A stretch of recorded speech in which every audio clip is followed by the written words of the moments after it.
আমাদের কীভাবে লিখতে হবে। মাঝখানের লাইনটা আমরা সবাই মোটামুটি ভালো পারি।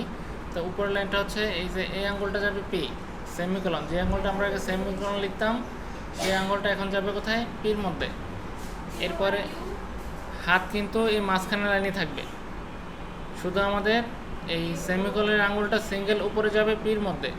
এই পির মধ্যে লেখার পরে আবার আগের জায়গায় আসবে, তারপরে এল যাবে ও, ও লেখার পরে আবার এখানে আসবে, কে যাবে আই, আই লেখার পরে আবার এখানে আসবে, যে যাবে ইউ, ইউ লেখার পরে আবার এখানে আসবে, তারপরে আবার যাবে ওয়াই, ওয়াই লেখার পরে আবার এখানে আসবে, তারপরে স্পেস দেব। এরপর বামাতে এ যাবে, জি না, আমরা এই মাঝখানেটা লিখবো না, এখন লিখবো যে উপরেরটা। হাত আগের জায়গায় থাকবে, যেই মানে আঙুলটা মাঝে ছিল এখন শুধু উপরে যাবে, ঠিক আছে। এরপরে বাম পাশে লিখবো এই আঙুলটা লিখবো কিউ, কিউ লেখার পরে আবার এখানে আনবো, বাকি আঙুল কিন্তু এখানে থাকবে, শুধুমাত্র সিঙ্গেল এই আঙুলটা কিউতে যাবে, তারপরে আসবে, তারপরে এ যাবে ডাব্লিউ, এটা লেখার পরে আবার এখানে আসবে, ডি যাবে ই, ই লেখার পরে এখানে আসবে, এফ যাবে আর, আর লেখার পরে আবার এখানে আসবে, তারপরে যাবে টি, টি লেখার পরে আবার এই আঙুলটা এখানে আসবে, তারপরে স্পেস। এভাবে বাম হাতে 5টা লেখা স্পেস দিতে হবে, ডান হাতে 5টা লেখা স্পেস।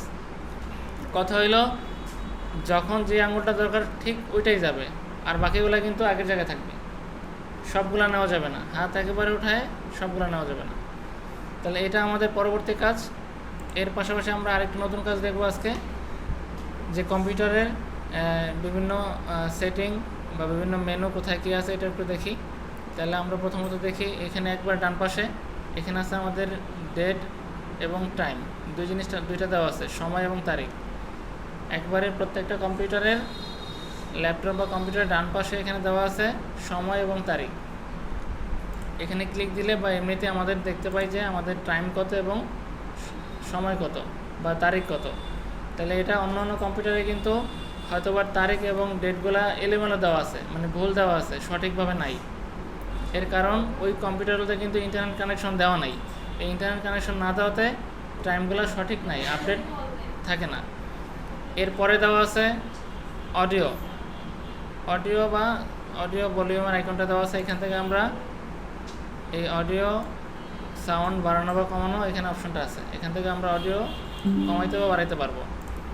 তারপরে যে আইকনটা এটা হচ্ছে নেটওয়ার্ক আইকন। আমাদের ফোনের মধ্যে যেরকম ইন্টারনেট বা নেটওয়ার্ক আইকন দেওয়া থাকে, এই ল্যাপটপ বা কম্পিউটারে এরকম দেওয়া থাকবে, নেটওয়ার্ক আইকন দেওয়া থাকবে, এখান থেকে আমরা ইন্টারনেট কানেক্ট করতে পারবো। তাহলে আমার এই পিসিতে কিন্তু ইন্টারনেট কানেক্ট করা আছে, কীভাবে বুঝলাম, এই যে এখানে লেখা আছে ইন্টারনেট অ্যাক্সেস। আর তোমাদেরগুলোতে দেখো যে এরকম দেওয়া নাই, এখানে ক্লোজ দেওয়া আছে, এই ইন্টারনেট আইকনটা ঠিকই আছে কিন্তু এখানে ক্লোজ দেওয়া আছে, তার মানে ওইখানে ইন্টারনেট কানেকশন দেওয়া নাই। আর আমার এখানে দেওয়া আছে, আমার এখানে ইন্টারনেট দেওয়া থাকার কারণে আইকনটা কিন্তু অন্যরকম, কানেক্ট, এখানে লেখা আছে ইন্টারনেট অ্যাক্সেস। আচ্ছা, তারপরে আছে কি, এখানে আমাদের আরেকটা আইকন আছে মাইক্রোফোনের, আমার মাইক্রোফোন কানেক্ট করা আছে, এই জন্য মাইক্রোফোন এখানে আইকন দেওয়া আছে। এরপরে যে বিষয়টা আছে সবাই একটু লক্ষ্য করো, যে বিজয় বাহান্নর একটা আইকন আছে, এটা হচ্ছে বাংলা লেখার সফটওয়্যার। আমরা যখন, এখন তো আমরা ইংরেজি টাইপিং করতেছি, যখন আমরা বাংলা টাইপিং করব তখন আমাদের এই বিজয় বাহান্নটা লাগবে, সেই আইকনটা আমাদের এখানে দেওয়া রাখা আছে।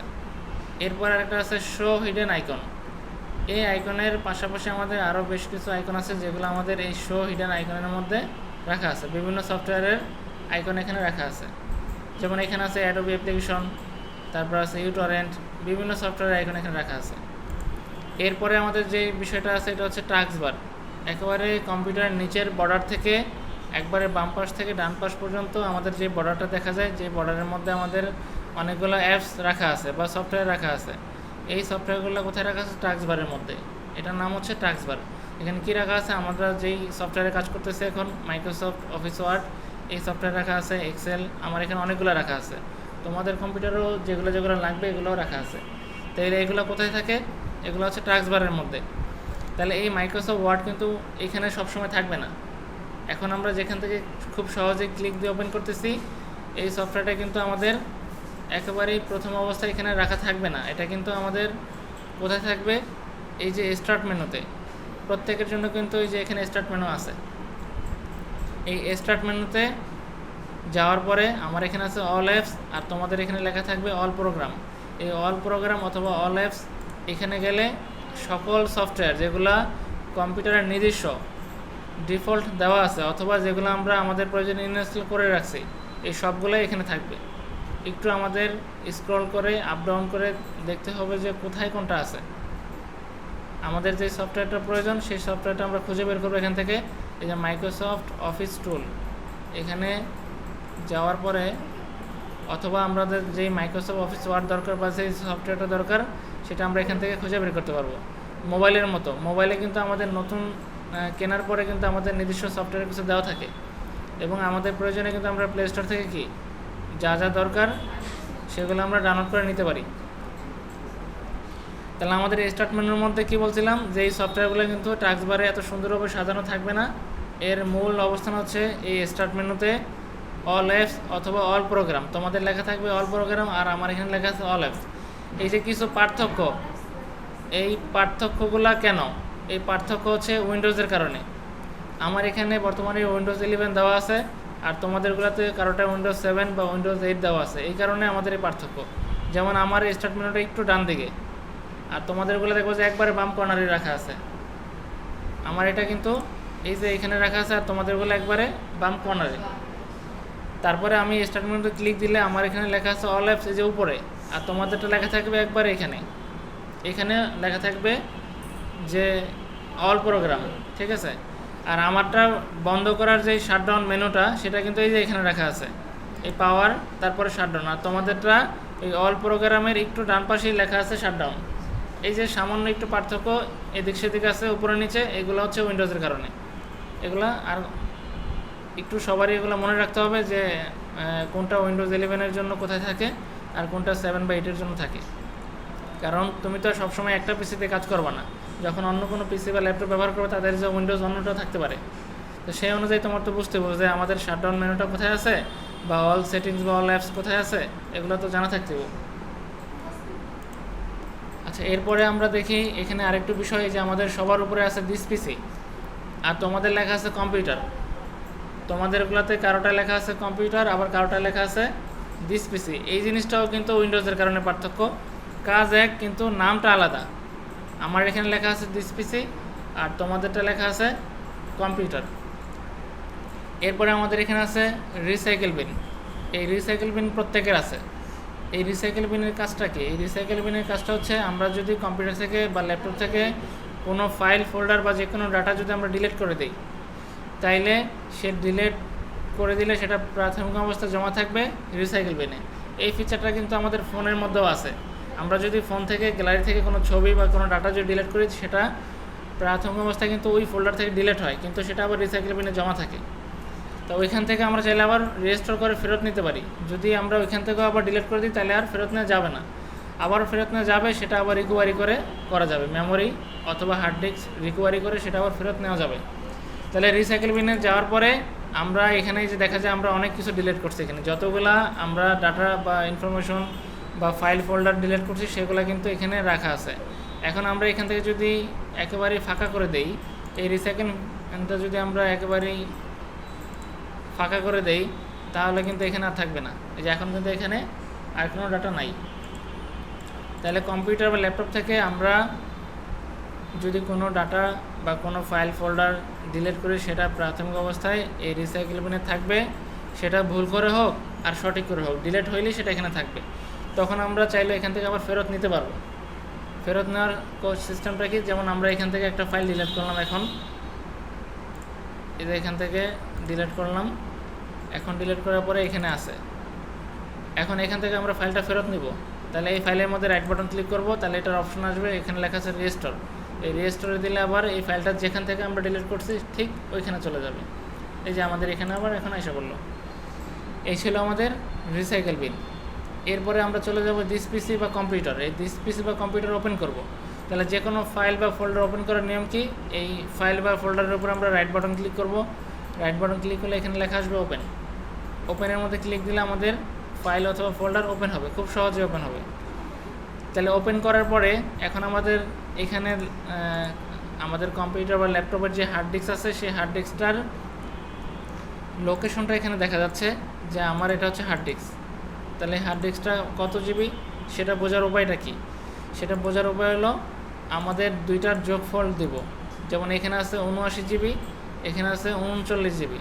এই দুইটার যখন আমরা যোগফল করব তখনই এটা বুঝতে পারবো যে এটা কত জিবি হার্ড ডিস্ক। যে কোনো ল্যাপটপ বা ডেস্কটপে আমাদের একটা হার্ড ডিস্কে কয়েকটা পার্টে ভাগ করা থাকবে, কয়েকটা পার্টিশনে ভাগ করা থাকবে। এটার এক একটা হচ্ছে ড্রাইভ। যেমন আমার এখানে দুইটা ড্রাইভ দেওয়া আছে, তোমাদের কম্পিউটারে কারোটা 3টা, কারোটা 4টা, কারোটা 5টা, এরকম একাধিক থাকতে পারে। তবে সর্বনিম্ন 2টা থাকবে বা একটাও থাকতে পারে, ঠিক আছে? সর্বনিম্ন 1টা বা 2টা থাকতে পারে, আর সর্বোচ্চ সেটা কোনো লিমিট নাই। কেউ 3টা, 4টা, 5টা করে রাখ, যার যেমন সুবিধা সেই অনুপাতে এই ড্রাইভগুলো ভাগ করে রাখতে পারে। তাহলে এই 2টা ড্রাইভের মধ্যে আমাদের এখানে প্রথমটা আছে লোকাল ডিস্ক সি, আরেকটা আছে মা কম্পিউটার।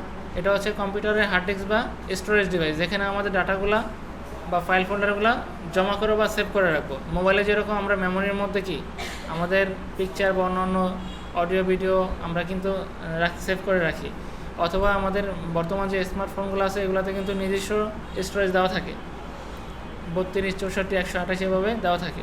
মেমোরি বাইরেও বর্তমান ফোনে আর মেমোরি ব্যবহার করা কিন্তু লাগে না।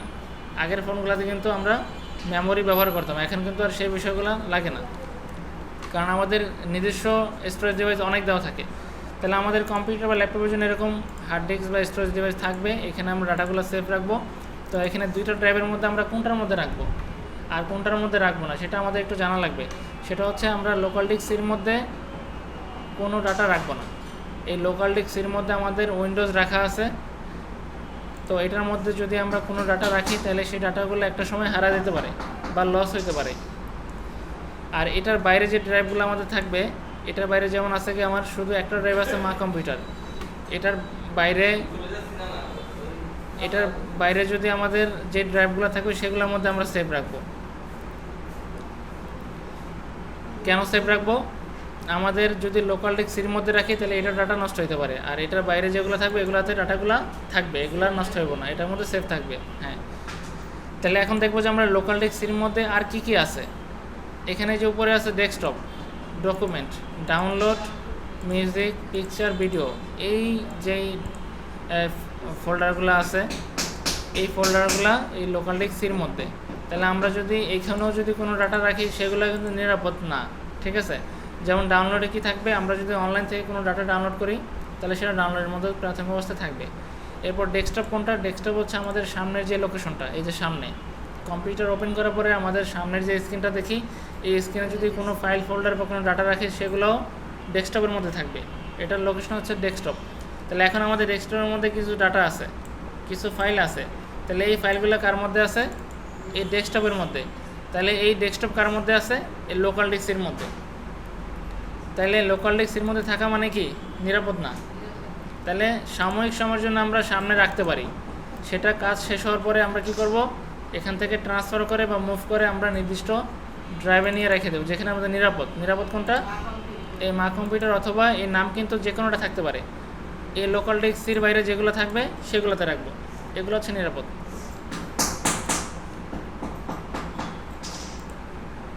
আচ্ছা, এখন দেখবো যে আমরা কীভাবে একটা ফোল্ডার তৈরি করতে হয়।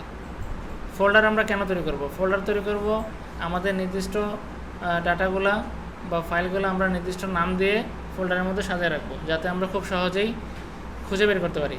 যদি আমরা নির্দিষ্ট নাম না দিই তাহলে কি সমস্যা হলো, যে কোনো ফাইল ফোল্ডারে আমরা নির্দিষ্ট নাম দিব, সঠিক নাম দিব।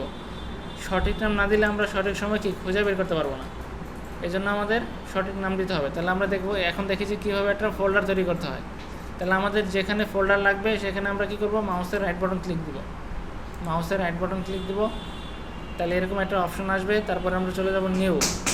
এই নিউ যাওয়ার পরে আবার ডানে অথবা বামে একটা মেনু আসবে, এই মেনু থেকে সবার প্রথমে লেখা আছে ফোল্ডার। এই এখানে লেখা আছে ফোল্ডার। ফোল্ডারে আসার পরে আমরা ক্লিক দিব, তখন একটা ফোল্ডার হয়ে গেল। এই ফোল্ডার থেকে হচ্ছে আমরা এখন নাম চেঞ্জ করব। নামটা এখানে যা আছে এটা ডিলিট করে আমরা এখন নাম লিখতে পারবো, যে কোনো নাম, যে নামে আমরা দেব যে কোনো নাম লিখতে পারবো। নাম লেখার পরে কিবোর্ড থেকে আমরা এন্টার দেব অথবা এই ফাঁকা জায়গায় আরেকটা ক্লিক দেব, তাইলে এই নামটা সেভ হবে। আমরা ফাঁকা জায়গায় ক্লিক দিলাম অথবা কিবোর্ড থেকে এন্টার দিলে আমাদের যে নামটা আমরা ফোল্ডার তৈরি করলাম এই নামে ফোল্ডারটা সেভ হবে। আচ্ছা, আমরা আবার দেখেছি কীভাবে ফোল্ডার তৈরি করব। নিয়মটা হচ্ছে মাউসের রাইট বাটন ক্লিক দিব ফাঁকা জায়গায়, ডান পাশের বাটন ক্লিক দিলে আমাদের এরকম একটা মেনু আসবে। এরকম মেনু আসলে আমরা চলে যাব নিউতে ক্লিক দিলে তারপর আরেকটা মেনু আসবে, তারপর চলে যাব একবারে প্রথমে ফোল্ডার। এই ফোল্ডারে ক্লিক দিলে আমাদের একটা ফোল্ডার হবে। হওয়ার পরে এই ফোল্ডারটার নামটা এখন সিলেক্ট অবস্থায় আছে, এই যে নীল হয়ে আছে, এই নীল হয়ে থাকার মানে এই ফোল্ডারের নামটা সিলেক্ট আছে। এখন যদি আমরা কিবোর্ড থেকে টাইপ করি তাহলে এই লেখাটা চেঞ্জ হয়ে নতুন লেখা হবে।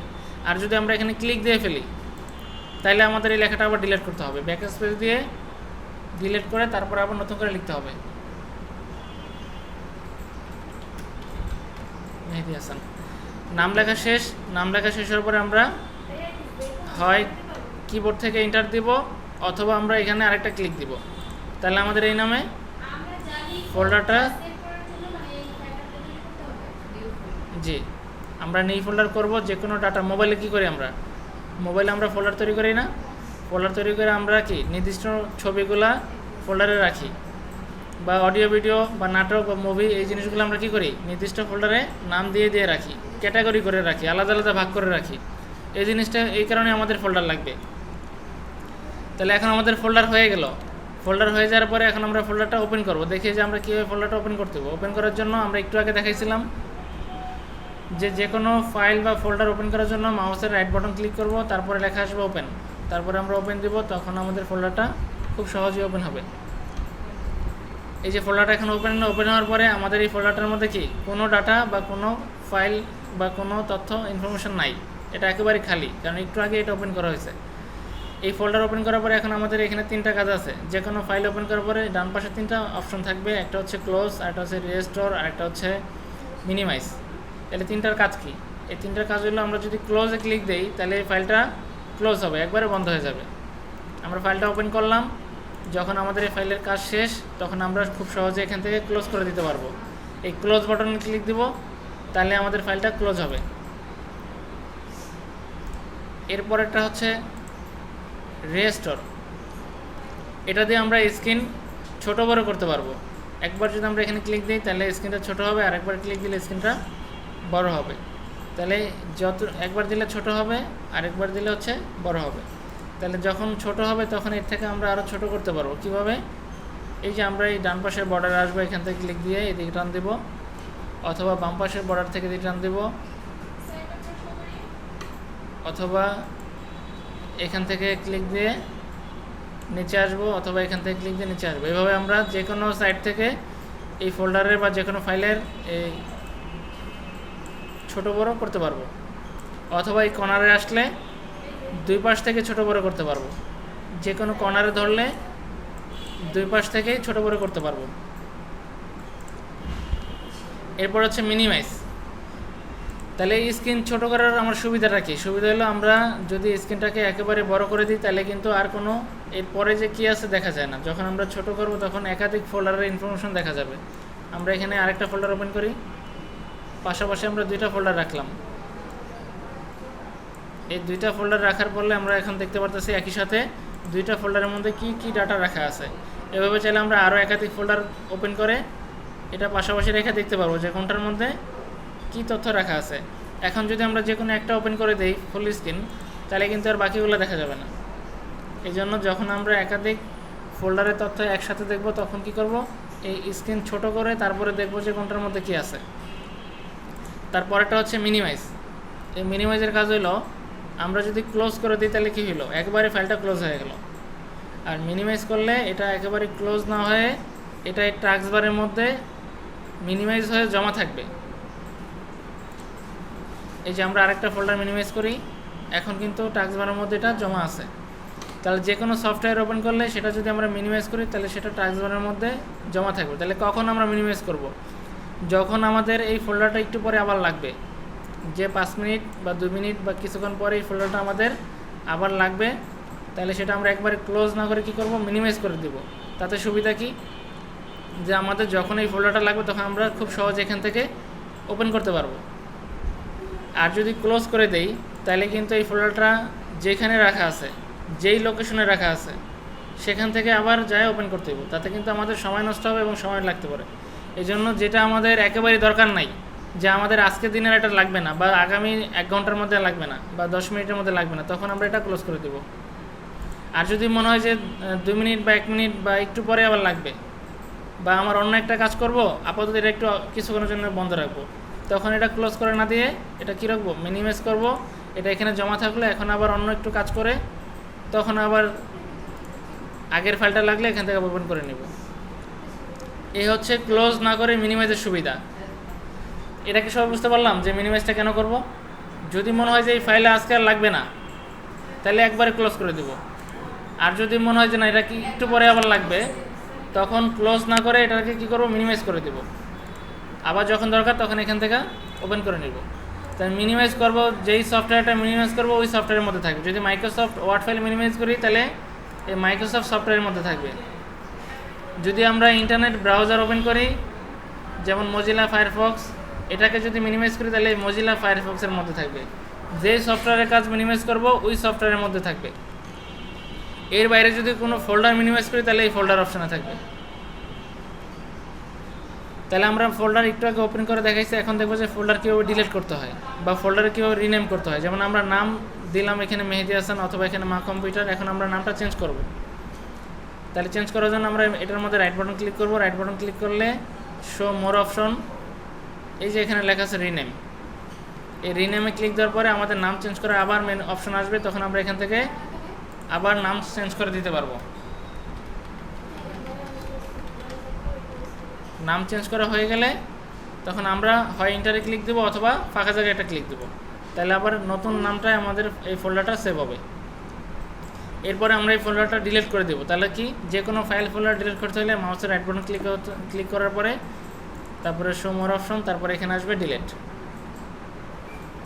তখন আমাদের ডিলিট হবে। এই শো মোর অপশনটা অনেকে নাও আসতে পারে, যাদের উইন্ডোজ 7 বা 8 তাদের কিন্তু এটা আসবে না, তাদের সরাসরি কিন্তু পুরো মেনুটা একবারে চলে আসবে। তখন এখানে ডিলিট অথবা রিনেম এই বিষয়গুলো একবারই চলে আসবে। তখন আমরা এখানে ডিলিট দিলে ফোল্ডারটা ডিলিট হবে। যে কোনো ফাইল ডিলিট করতে হলে রাইট বাটন ক্লিক দিব, তারপরে ডিলিট।